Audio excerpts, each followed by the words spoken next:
The seventh letter. Plato to the friends and followers of Dion. Welfare. You have written me that I must consider your aims as identical with those that Dion had, and you therefore urge me to cooperate with you as much as I can, both in word and in deed. My answer is that if your views and purposes are really the same as his, I agree to join with you. If not, I shall have to consider the matter further.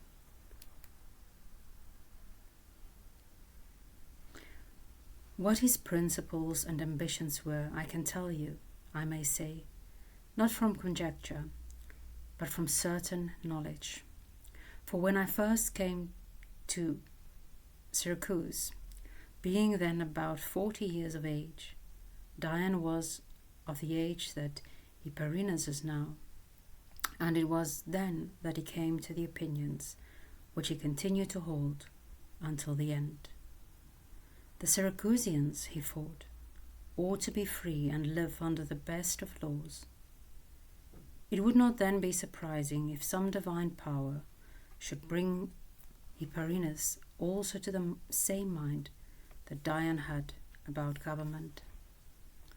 To learn the way in which these convictions come about is instructive to young and old alike, and since the present occasion seems appropriate, I will try to describe how they originated in my own case. When I was a young man, I had the same ambition as many others. I thought of entering public life as soon as I came of age, and certain happenings in public affairs favored me as follows. The constitution we had then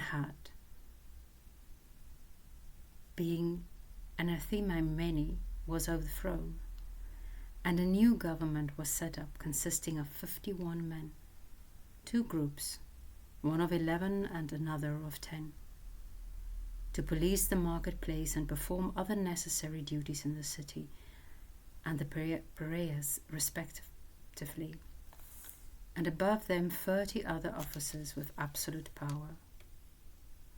Some of these men happened to be relatives and acquaintances of mine, and they invited me to join them at once in what seemed to be a proper undertaking. My attitude toward them is not surprising because I was young. I thought that they were going to lead the city out of the unjust life she had been living and establish her in the path of justice, so that I watched them eagerly to see what they would do. But as I watched them, they showed in a short time that the preceding constitution had been a precious thing. Among their other deeds, they named Socrates, an older friend of mine whom I should not hesitate to call the justest man of that time, as one of the group sent to arrest a certain citizen who was to be put to death illegally, planning thereby to make Socrates willy-nilly a party to their actions. But he refused, risking the utmost danger rather than be an associate in their impious deeds. When I saw all this and other things alike, of no little consequence, I was appalled and drew back from the reign of injustice. Not long afterward, the rule of the 30 was overthrown, and with it the entire constitution, and once more I felt the desire, though this time less strongly, to take part in public and political affairs. Now many deplorable things occurred during those troubled days, and it is not surprising that under cover of the revolution, too many old enmities were avenged. But in general, those who returned from exile acted with great restraint. By some chance, however, certain powerful peoples brought into court the same friend Socrates, preferring against him a most shameful accusation, and one which he, of all men, least deserved. For the prosecutors charged him with impiety, and the jury condemned and put to death the very man who, at the time when his accusers were themselves in misfortune and exile, had refused to have a part in the unjust arrest of one of their friends. The more I reflected upon what was happening, upon what kind of men were active in politics, and upon the state of our laws and customs, and the older I grew, the more I realized how difficult it is to manage a city's affairs rightly. For I saw it was impossible to do anything without friends and loyal followers, and to find such men ready to hand would be a piece of sheer good luck, since our city was no longer guided by the customs and practices of our fathers, while to train up new ones was anything but easy, and the corruption of our written laws and our customs were proceeding at such amazing speed that whereas at first I had been full of zeal for public life, when I noted these changes and saw how unstable everything was, I became in the end quite dizzy. And though I did not cease to reflect how an improvement could be brought about in our laws and in the whole Constitution, yet I refrained from action, waiting for the proper time. At last I came to the conclusion that all existing states are badly governed and the condition of their laws practically incurable, without some miraculous remedy and the assistance of fortune. And I was forced to say, in praise of true philosophy, that from her height alone was it possible to discern what the nature of justice is, either in the state or in the individual, and that the ills of the human race would never end until either those who are sincerely and truly lovers of wisdom come into political power, or the rulers of our cities, by the grace of God, learn true philosophy. Such was the conviction I had when I arrived in Italy and Sicily for the first time, when I arrived and saw what they call here the happy life, a life filled with Italian and Syracusan banquets, with men gorging themselves twice a day and never sleeping alone at night, and following all the other customs that go with this way of living. I was profoundly displeased, for no man under heaven who has cultivated such practices from his youth could possibly grow up to be wise. So miraculous a temper is against nature, or become temperate, or indeed acquire any other part of virtue. Nor could any city enjoy tranquility, no matter how good its laws, when its men think they must spend their all on excesses and be easygoing about everything except the feast and the drinking bouts and the pleasures of love that they pursue with professional zeal. These cities are always changing into tyrannies, or oligarchies, or democracies, while the rulers in them will not even hear mention of the just and equitable constitution. These, plus the conviction previously mentioned, were my thoughts on coming to Syracuse, a coming which may have been more coincidence, but which seemed to have been the work of some higher power, laying then the foundation for what was since come to pass with respect to Dion and Syracuse, and for still further misfortunes too, I fear, unless you now obey the advice which I am giving for the second time. How can I say that my coming to Sicily then was the beginning of it all? In my association with Dion, who was then a young man, I imparted to him my ideas of what was best for men and urged him to put them into practice, and in doing so I was in the way contriving, though quite unwittingly, the destruction of the tyranny that later came to pass. For Dion was in all things quick to learn, especially in the matters upon which I talked with him, and he listened with a zeal and attentiveness I had never encountered in any young man. And he resolved to spend the rest of his life differently from most Italians and Sicilians, since he had come to love virtue more than pleasure and luxury. For this reason, his way of life was more than annoying to those who guided themselves by the practices of tyranny until the death of Dionysius. After that event, he conceived that these convictions, which he himself had got from proper instruction, might arise in others beside himself.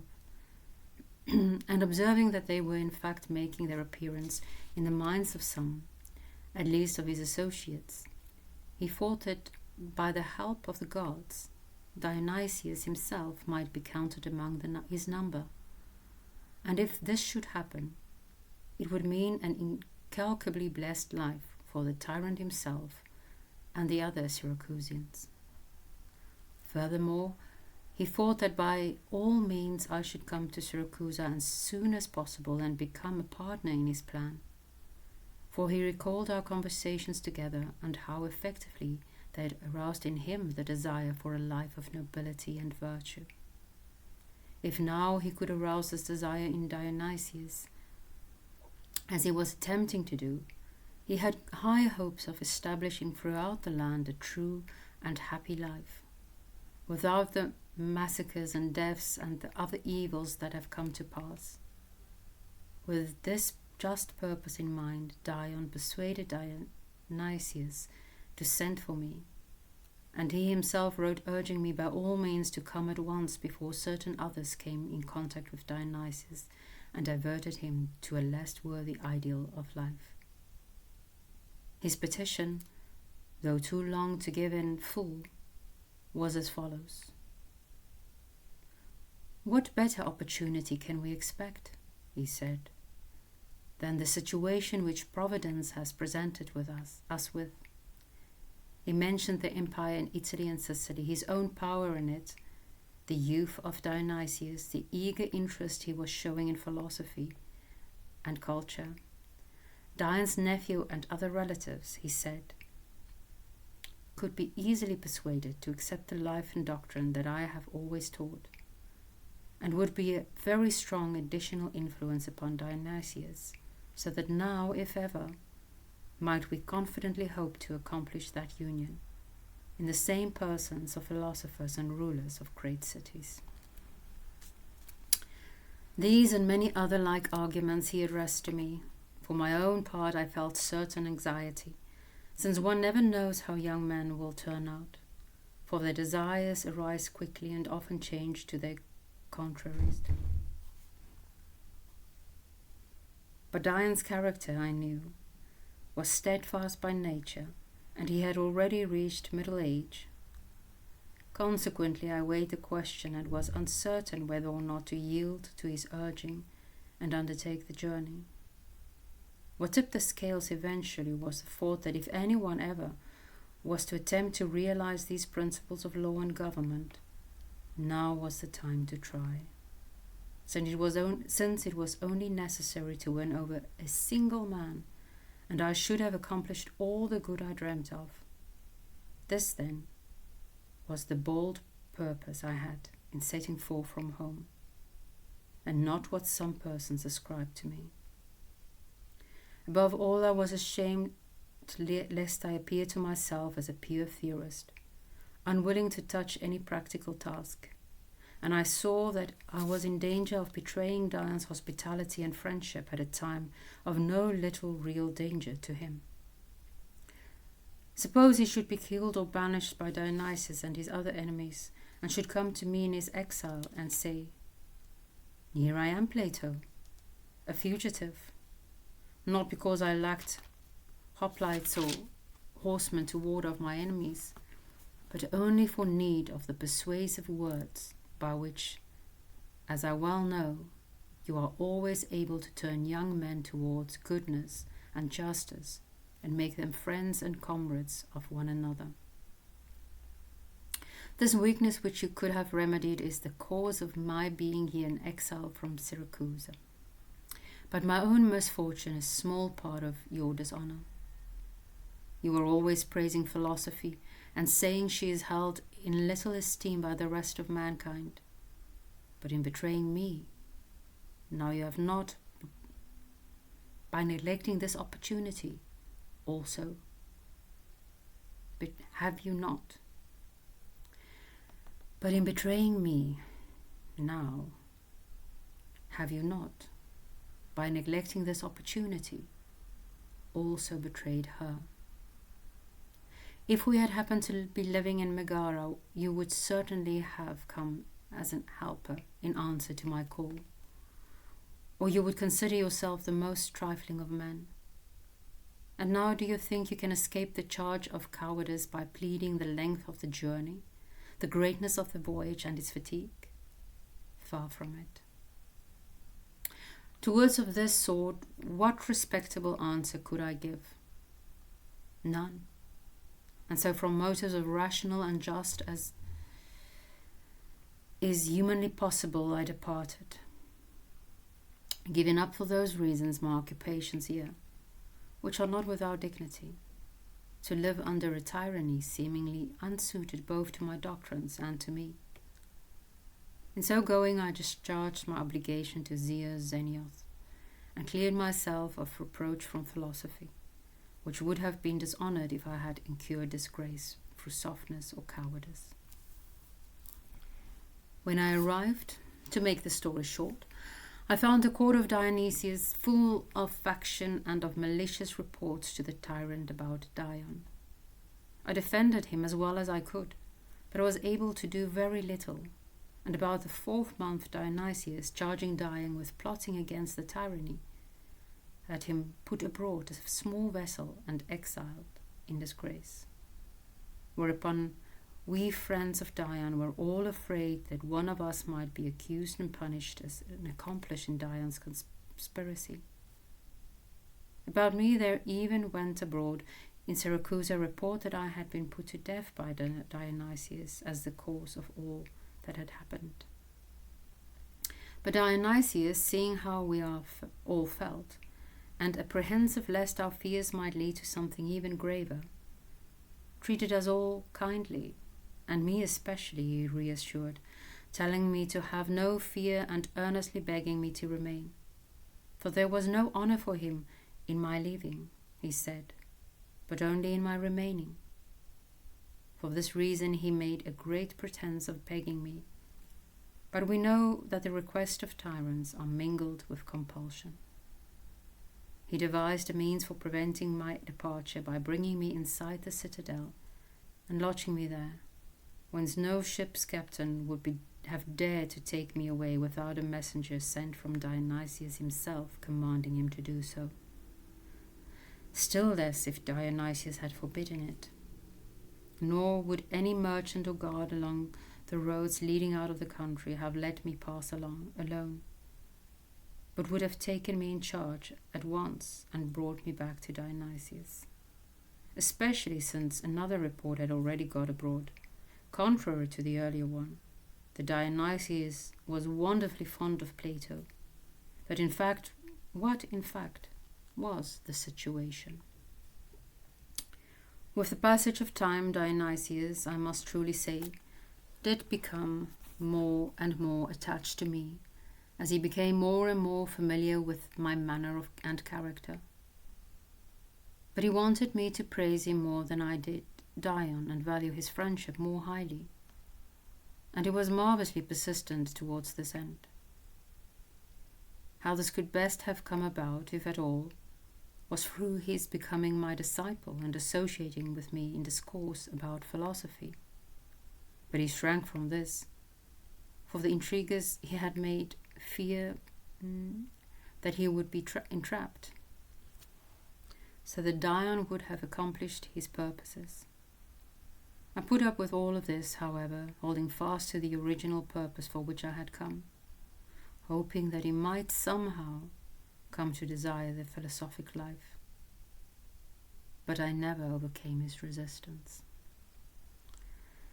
These, then, were the circumstances that account for my first visit to Sicily and occupied the time of my sojourn there.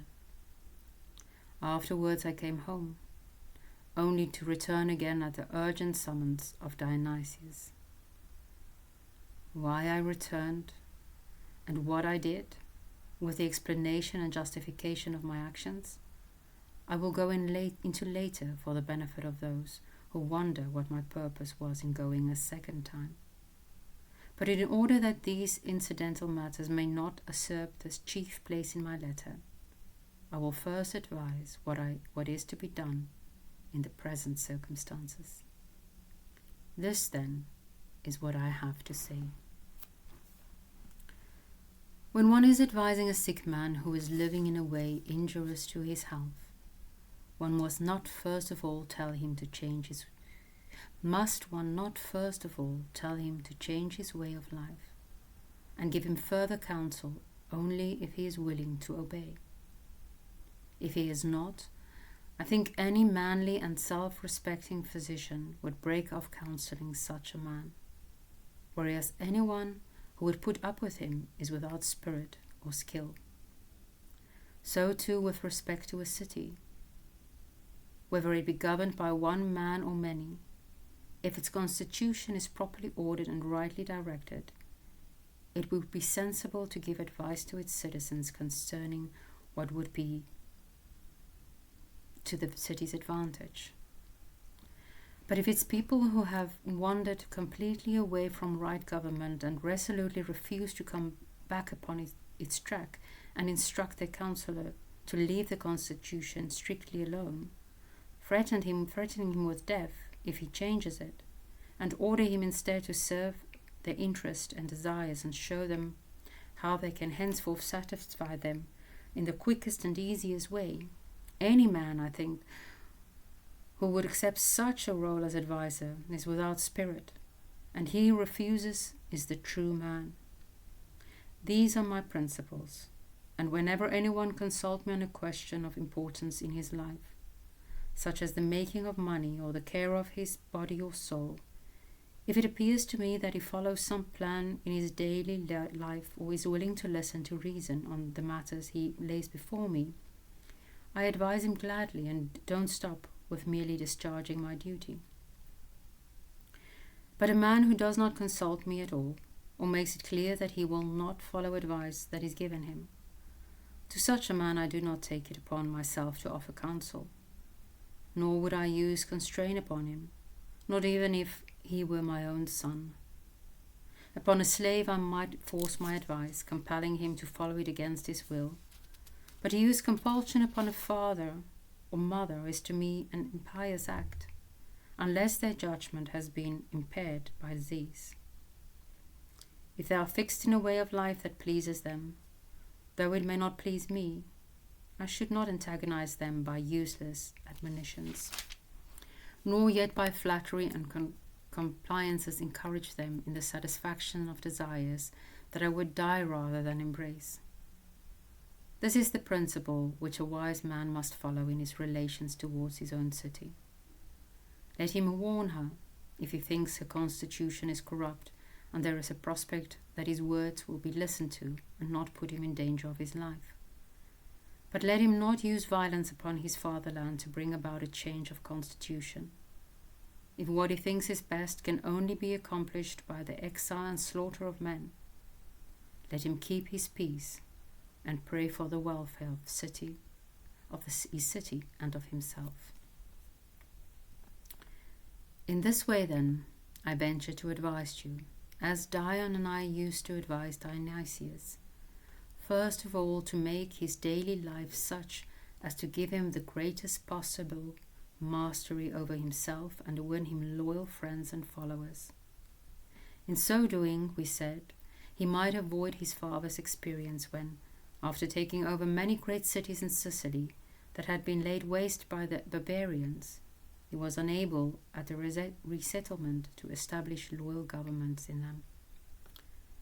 For he had no comrades to head these governments, neither among foreigners nor among his own brothers, whom he had trained in their youth, since they were younger than himself, and raised from private and to royal station and from poverty to great wealth. None of these was he able, either by persuasion or by teaching, by benefits conferred or by ties of kinship, to make an associate in his empire. In this respect he was 7 times weaker than Darius, who had neither brothers to rely upon, nor persons trained by himself, but only those who helped him to overthrow the Mede and the eunuch. He distributed among them 7 provinces, each one greater than all Sicily, and he found them to be loyal, for they did not attack him or one another, and in so doing he set an example of what a good lawgiver and king should be, for he established laws that have kept the Persian Empire to this day. We have another example in the Athenians, who took over the protection of a number of Hellenic cities threatened by barbarians. The Athenians had not themselves settled these cities, but took them over already established, yet they maintained their power and over them for 70 years because of the friends they made in each of them. But Dionysius, though he united all Sicily into a single city, for he knew that he could trust no one, was scarcely able to survive, for he was poor in friends and loyal followers, and the possession or lack of these is the best indication of the man's virtue or vice. This is the advice that Dion and I gave to Dionysius, since his father's neglect had resulted in his being without culture and unused to association appropriate to his position. We said that once embarked upon the course just mentioned, he should induce others among his relatives and companions to become friends and partners in the pursuit of virtue, but above all to become a friend to himself, for in this respect he was incredibly deficient. We did not say it thus openly, for that would not have been safe, but made veiled references to this weakness, striving by our words to show him that everyone must do this who would save himself and the people over whom he rules, whereas any other course will accomplish his ruin and theirs.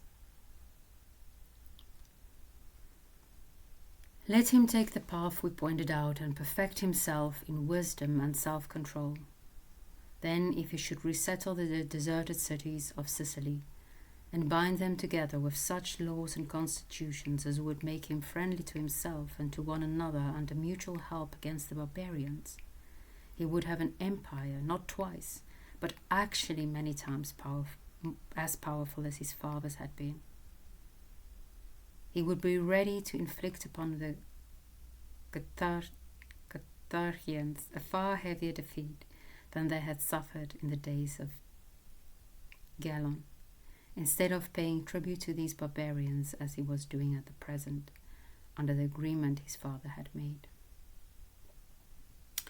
These were the words of exhortation we addressed to Dionysius, we who were conspiring against him according to the reports that were current on all sides.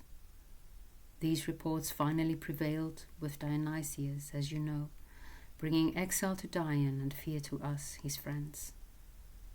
But to jump to the end of the many events of this short time, when Dion returned from the Peloponnesus and Athens, he indeed taught Dionysius a lesson.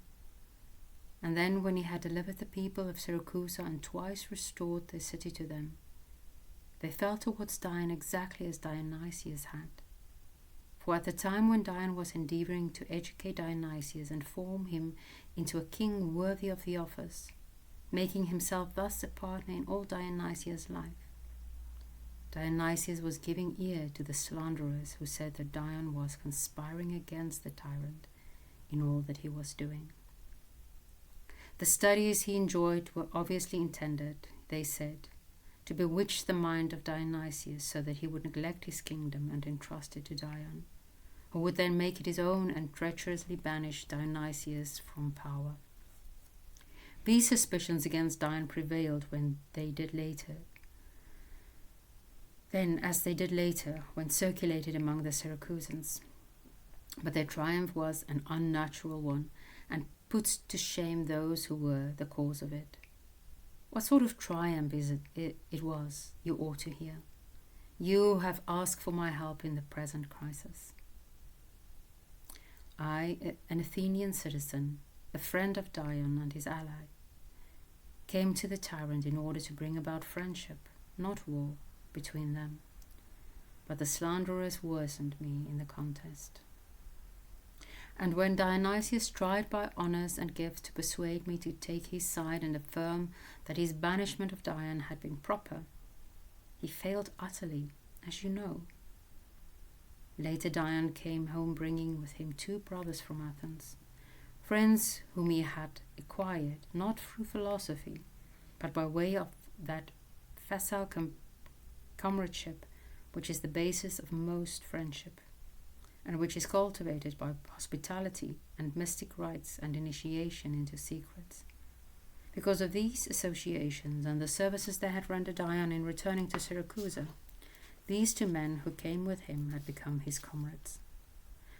But when they arrived in Sicily and saw how Dion was being slandered among the people of Syracusa, whom he had liberated, and was being accused of plotting to become a tyrant, not only did they betray their comrade and host, but they became, as it were, his murderers, since they stood by with arms in their hands to assist his assassins. The shame and impiety of their action I mention only without dwelling upon it. Many others will make it their theme both now and in time to come. But I cannot pass over what is said about Athens, and these men brought dishonor on their city.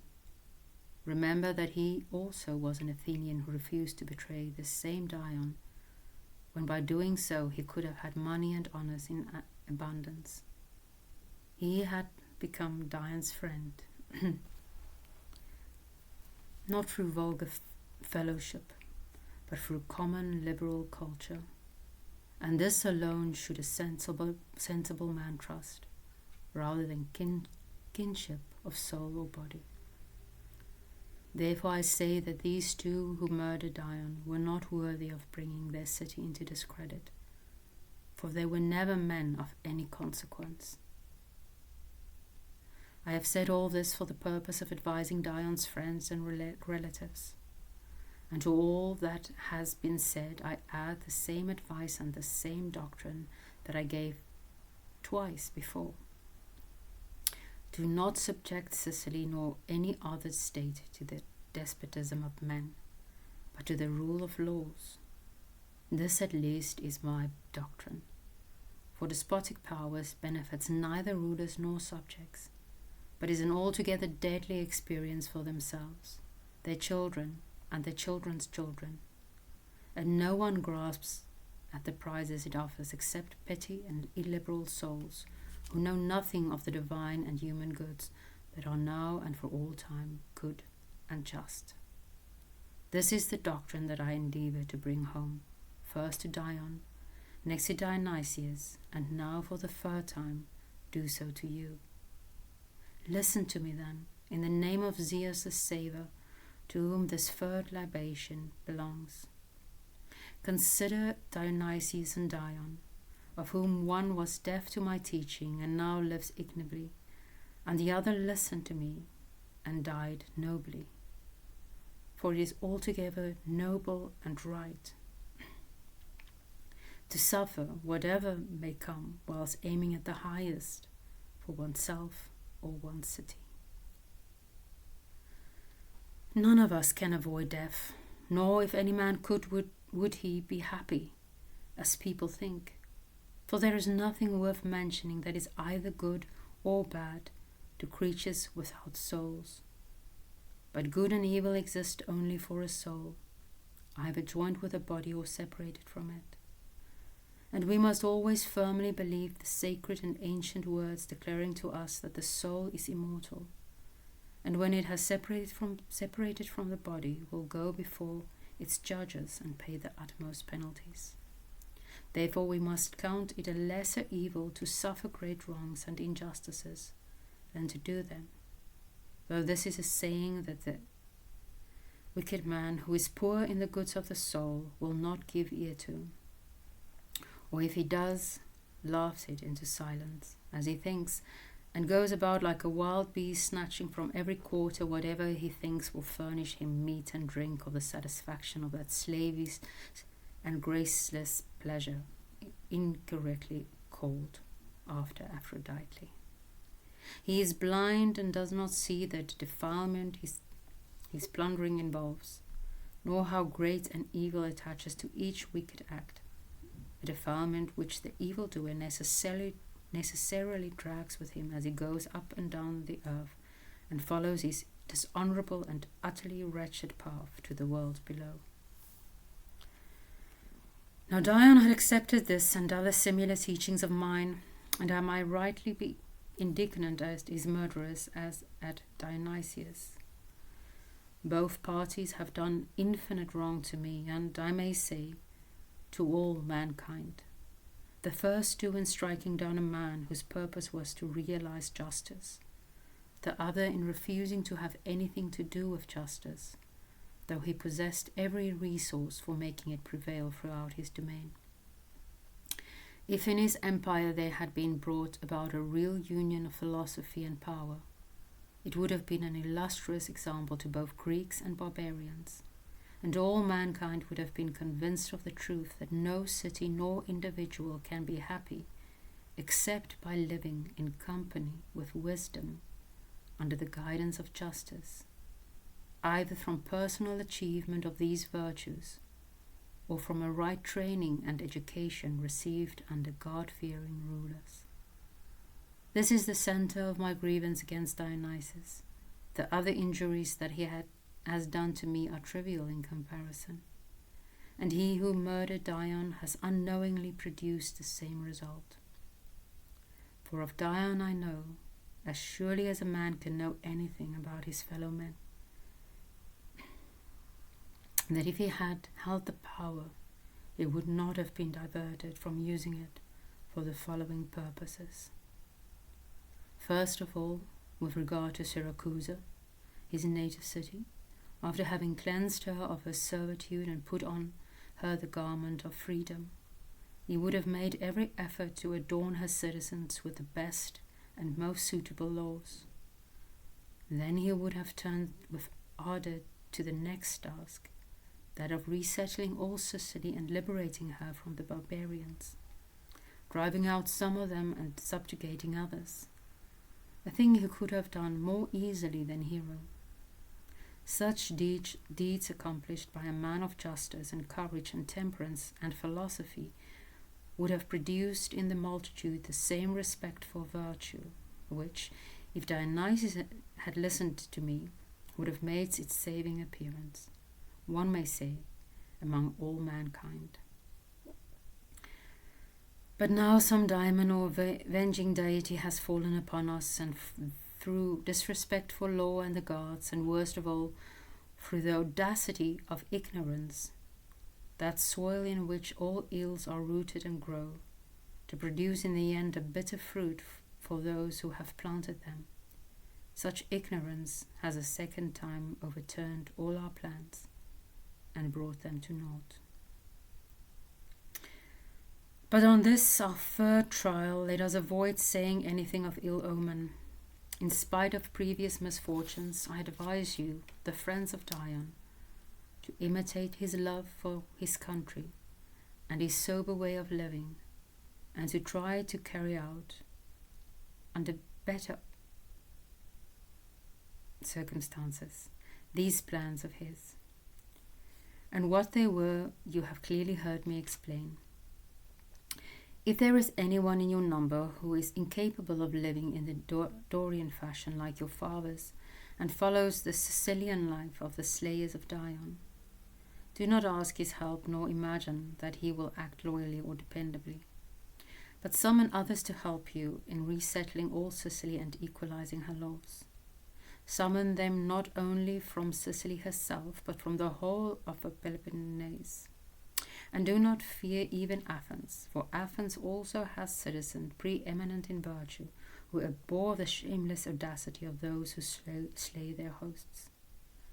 But if these projects I have mentioned must be deferred, because you are now hard pressed to the many and diverse factions daily sprouting in your midst, then anyone to whom the gods have given a modicum of right opinion must know that there can be no end to the evils of faction until the party that has gained the victory in these battles and in the exiling and slaughtering of fellow citizens forgets its wrongs and ceases trying to wreak vengeance upon its enemies.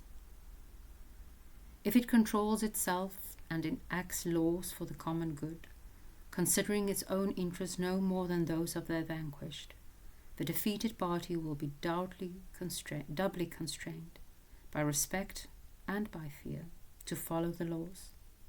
By fear because the other party has demonstrated its superior force, and by respect